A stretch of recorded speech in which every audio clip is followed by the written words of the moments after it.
Bem, eu vou falar então um pouquinho sobre os distúrbios respiratórios no recém-nascido.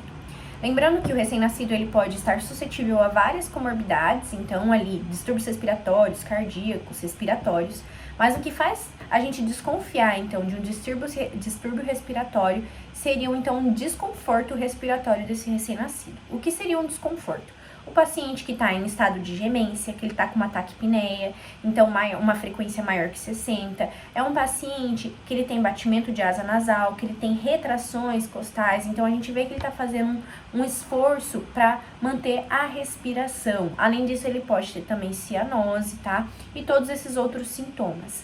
Bem, a síndrome mais comum e a que gera maior mortalidade é a síndrome do desconforto respiratório, também chamada então de doença da membrana hialina. Basicamente, lembrando um pouquinho da fisiopatologia, a gente sabe que o alvéolo, na parte interna, ele é permeado por água e na parte do meio tem o ar que entra. Então, o que acontece? Existe uma tensão que une a água e o ar, né? A tensão superficial. Quando, numa condição normal, o nosso alvéolo, se não tivesse uma substância que é chamada de surfactante, ele colabaria, porque a água e o ar, eles se aproximariam, então, porque tem uma bolinha que tem o desenho, a bolinha, a água e o ar, ele colabaria.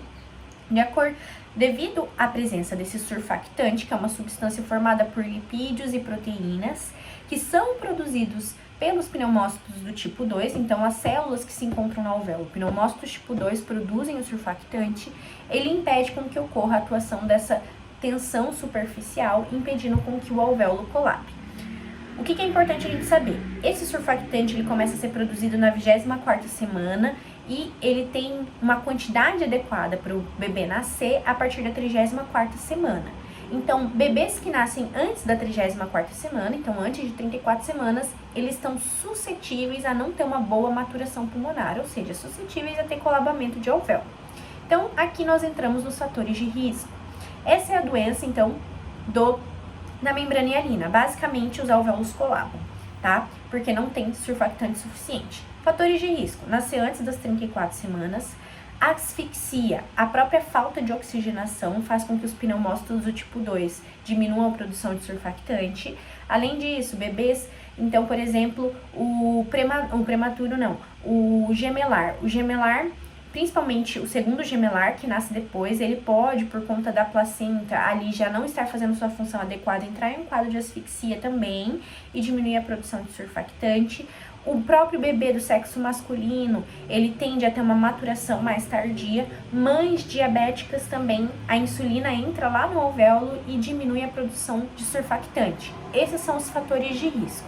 Identificamos os fatores de risco e identificamos os sintomas, a gente vai tratar. Quais são os sintomas? Desconforto respiratório. Bebê, então, com os mesmos sintomas anterior. Batimento de asa nasal, gemência, taquipneia, tudo isso, mais um fator de risco associado, a gente desconfia dessa síndrome.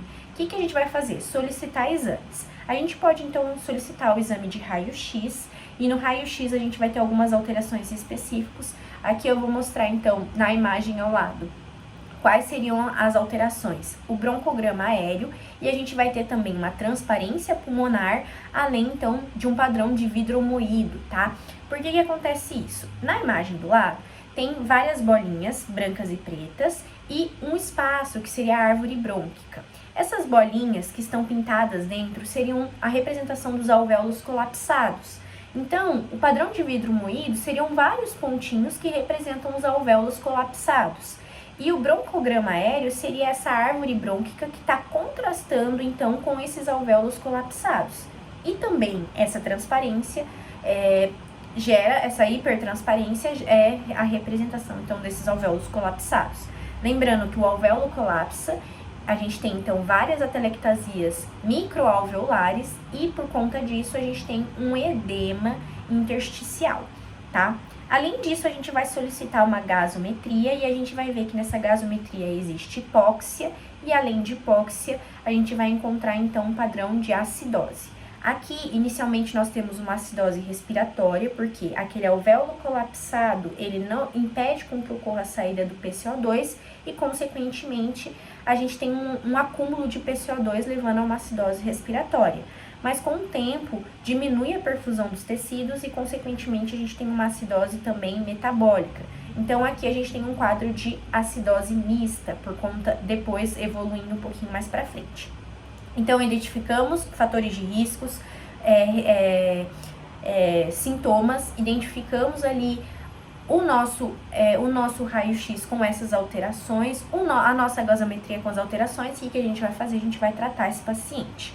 E a forma de tratamento, inicialmente, é fazer com que a gente abra esse alvéolo que está colapsado. Então, no primeiro momento, a gente vai tentar lançar a mão do CPAP. O CPAP, então, ele vai gerar essa pressão positiva, fazendo com que force a abertura do alvéolo, tanto que o alvéolo fique aberto tanto na inspiração quanto na expiração.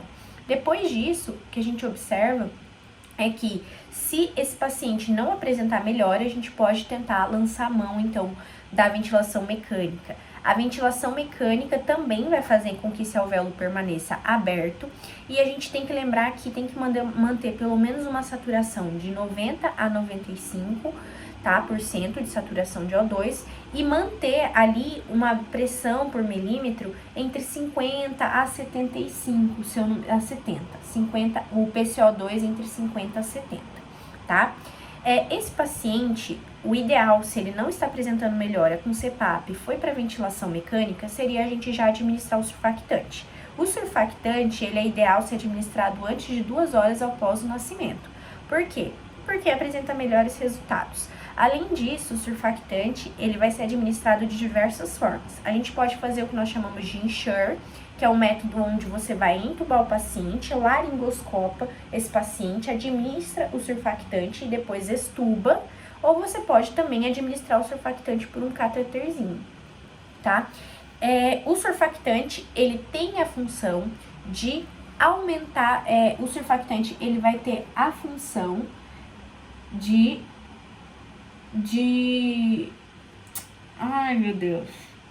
auxiliar, repor o surfactante necessário, tá? Bem, às vezes a gente também, além de fazer os passos iniciais, que é aquecer esse paciente e tudo mais, a gente pode administrar antibiótico. Por quê? Porque esse paciente, ele pode apresentar um quadro, esse raio-x, ele é muito semelhante à pneumonia, que eu já vou explicar aqui na frente o que seria. Então, a gente pode fazer também a administração de antibiótico, numa forma de prevenção ou desconfiança de uma pneumonia. Prevenção não, mas desconfiança de uma pneumonia. E existe também a possibilidade da profilaxia. A profilaxia, o ideal seria evitar o parto prematuro, mas caso a gente não consiga, se a mãe já começou a entrar em trabalho de parto, antes das 34 semanas, a gente pode administrar uma injeção de corticoide. Para então, esse corticoide, ele vai fazer com que ocorra a maturação pulmonar adequada. Essa administração de corticoide seria betamitazona, 12 mg a cada 12 horas, mas só pode ser administrada nas 24 a 34 semanas.